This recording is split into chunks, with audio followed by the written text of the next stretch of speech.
Okay, guys, welcome again in my English lesson. And here I would like to discuss about analytical exposition. Ya, jadi kita akan membahas tentang analytical exposition. What is the definition of analytical exposition? What is the meaning of this text? Ya, apa sih makna atau definisi dari teks tersebut? Ya. Analytical exposition is one type of text that serves to inform the readers about something related to the existing phenomenon or issue. Ya. Jadi analytical exposition itu merupakan salah satu jenis teks ya, salah satu jenis teks yang berfungsi untuk menginformasikan para pembaca tentang sesuatu yang berkaitan dengan fenomena atau isu yang ada ya. Jadi ini adalah salah satu teks ya, salah satu teks karena teks itu banyak. Kemudian it explains in detail the writer's opinion on the phenomena or issue without intending to influence the readers to agree or to do something ya. Jadi analytical exposition itu menjelaskan secara rinci ya, secara rinci pendapat penulis terhadap fenomena atau isu tanpa berharap ya, jadi tanpa berharap, tanpa bermaksud tanpa bermaksud untuk mempengaruhi pembaca setuju atau mengerjakan sesuatu, tidak ya. Jadi sifatnya adalah ini merupakan penjelasan dari pendapat penulis tetapi tidak bermaksud mempengaruhi pembaca, tidak ya. Oke, ini yang perlu dipahami. Okay, and then there are three generic structure of analytical exposition ya. Ada struktur pokok dari analytical exposition ya. The first one is what we call thesis ya. Yang pertama adalah thesis ya. Thesis ini maksudnya adalah di dalam paragraf ini atau di dalam tulisan ini disampaikan bahwa memperkenalkan topiknya apa itu, introduces topik, jadi memperkenalkan topik dan juga menunjukkan pandangan atau perspektif dari penulisnya ya, gitu. Itu thesis ya, thesis itu berisi tentang topik ya, topik yang akan dipaparkan, kemudian juga sekaligus menunjukkan perspektif dari penulis, itu thesis. Kemudian yang kedua, strukturnya pasti ada arguments ya. Arguments itu adalah consist of a point and elaboration sequence ya. Jadi arguments itu terdiri dari sebuah pandangan dan kemudian ada urut-urutan yang menjabarkannya ya. Jadi urutan yang menjelaskannya gitu. Oke. The number of point may vary. Jadi jumlah pandangan, jumlah pendapat itu bervariasi ya, bisa bervariasi. Tapi each must be supported by discussion and evidence. Tapi masing-masing itu harus didukung dengan discussion, bahasan dan juga bukti ya. Jadi harus didukung bukti, ada pembahasannya gitu. Ini argumen. Kemudian yang ketiga, it is what we call reiteration ya. Reiteration itu the same meaning as conclusion ya. Jadi sama seperti conclusion sebelumnya. Maksudnya it restates the position more forcefully in the light of the arguments presented. Jadi ini menyatakan kembali atau menegaskan kembali posisi atau pandangan ya, pandangan lebih kuat ya, berdasarkan argumen-argumen yang disajikan itu. Jadi reiteration itu penegasan kembali ya, menegaskan kembali. Oke. Jadi sifatnya seperti conclusion. Inilah tiga generic structure dari analytical exposition ya. Jadi thesis itu di paragraf pertama pasti, arguments itu berikutnya, dan penutupnya adalah reiteration. Oke, this is about analytical expositions ya. Ini adalah pengertian tentang analytical exposition sekaligus tentang struktur teksnya. Oke, next one. Okay, now let me tell you about the language features of analytical exposition ya.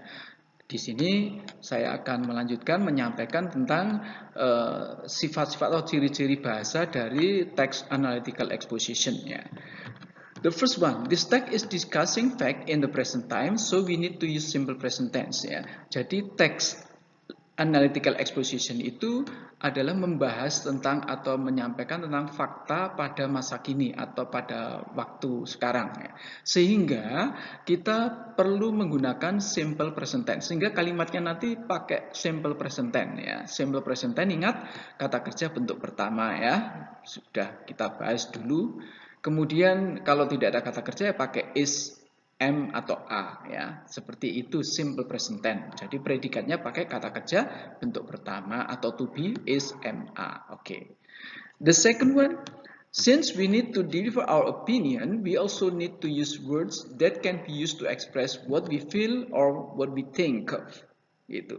Jadi karena kita perlu menyampaikan pendapat, maka kita juga perlu menggunakan kata-kata yang bisa digunakan untuk mengungkapkan apa yang kita rasakan atau apa yang kita pikirkan.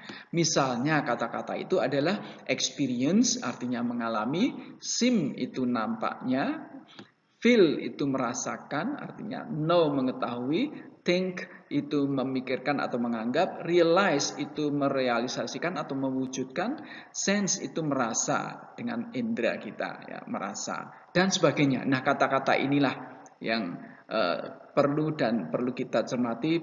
Barangkali kita juga memerlukan menggunakan manakala kita menuliskan analytical exposition. Oke.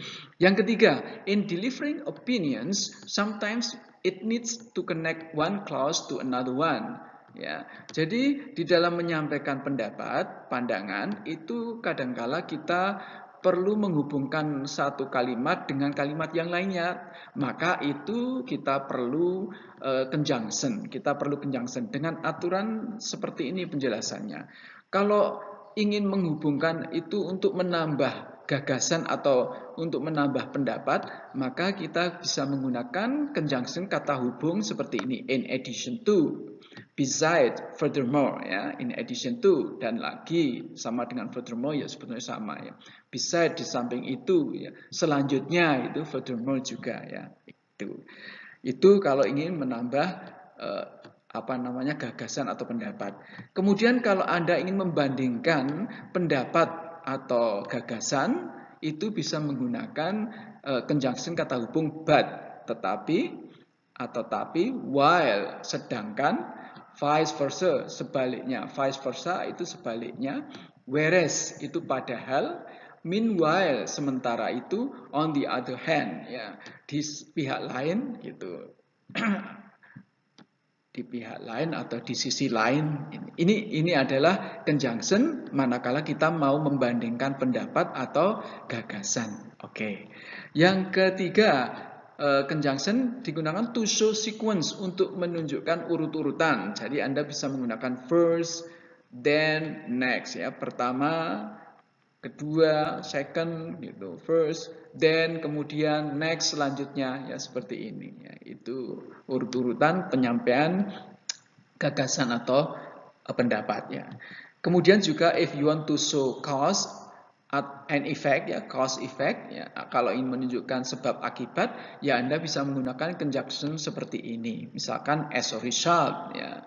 Sebagai akibatnya because, karena, by, consequently ya, konsekuensinya, despite ya, despite, meskipun begitu, due to itu disebabkan oleh ya, for that reason ya. Jadi untuk alasan tersebut ya. Oke. Inilah beberapa conjunction yang bisa digunakan untuk text analytical exposition. Ini adalah semuanya sifat atau ciri-ciri bahasa dari analytical exposition text. Gitu everybody. Next one. Let me show you the example. Nah, contohnya teks ini. Ini adalah text analytical exposition. Saya berikan contoh seperti ini. The title is The Importance of Reading. Atau topiknya adalah The Importance of Reading. Pentingnya reading. Ya. Ini kalimat pertama inilah yang disebut adalah thesis ya. Thesis ini seperti ini contohnya. I personally think that reading is an important activity in our life.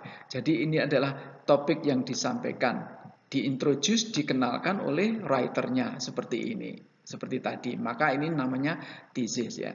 Secara pribadi saya itu menganggap bahwa reading itu adalah aktivitas kegiatan yang penting di dalam hidup kita gitu. Kenapa saya bilang seperti itu ya? Kenapa saya bilang begitu? Maka dijelaskan di argumen-argumennya ini. Nah, ini namanya argumen nih, argumen.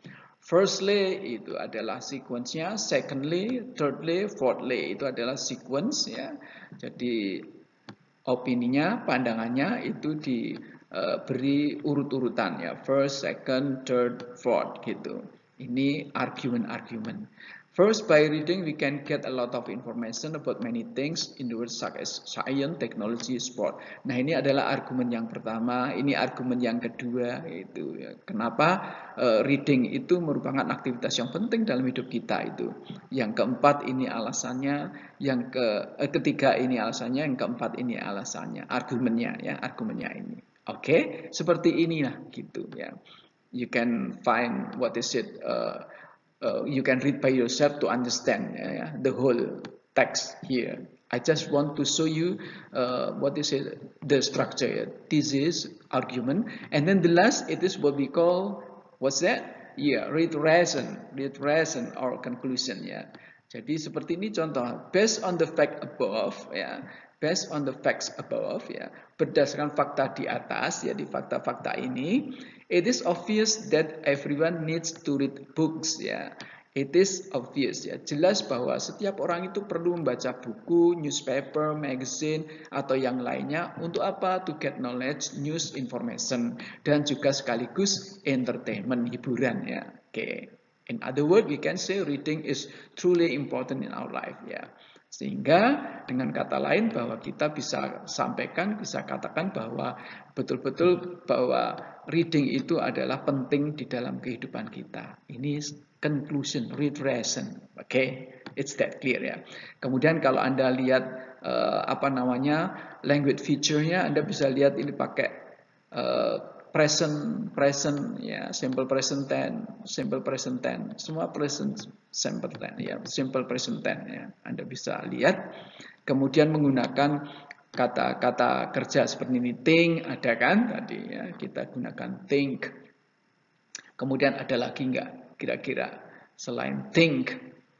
Adakah experience, adakah di situ kata kerja yang lainnya ya. Jadi yang jelas ya tidak harus semuanya digunakan seperti yang disampaikan di dalam penjelasan saya sebelumnya tadi ya, tapi beberapa pasti ada di situ. Oke, everybody, it is the the sample of analytical exposition, bacaannya seperti ini. Oke. Contoh yang kedua, okay, have a look the second text of analytical exposition ya. The topic is why we are not allowed to text while driving ya. Jadi mengapa kita tidak diizinkan untuk menulis SMS? Kalau sekarang ya WA ya, menulis SMS sewaktu berkendaraan, sewaktu mengendarai ya, gitu. Ini yang pertama, kalimat pertama jelas ini namanya apa? Thesis, ya, thesis ini namanya thesis ya. Kita bisa baca the popularity of mobile device has had some dangerous consequence ya. Ini jadi ini adalah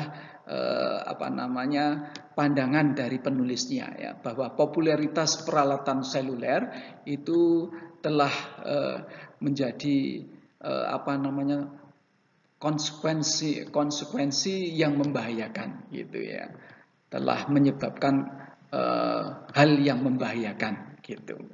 We know that mobile communications are linked to a significant increase in distracted driving which result in injury and loss of life ya.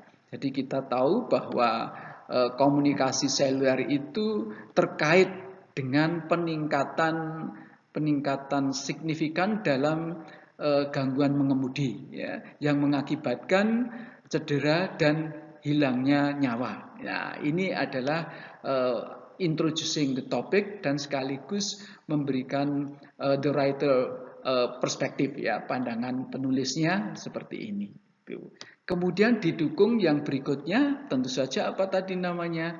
Yes, argument ya. Argumentnya ini the National Highway Traffic Safety Administration, apa ini? Iya, administrasi keselamatan lalu lintas jalan raya nasional ya. Jadi administrasi keselamatan reported that in 2010 driver distraction was the cause of 18% of all fatal crashes ya.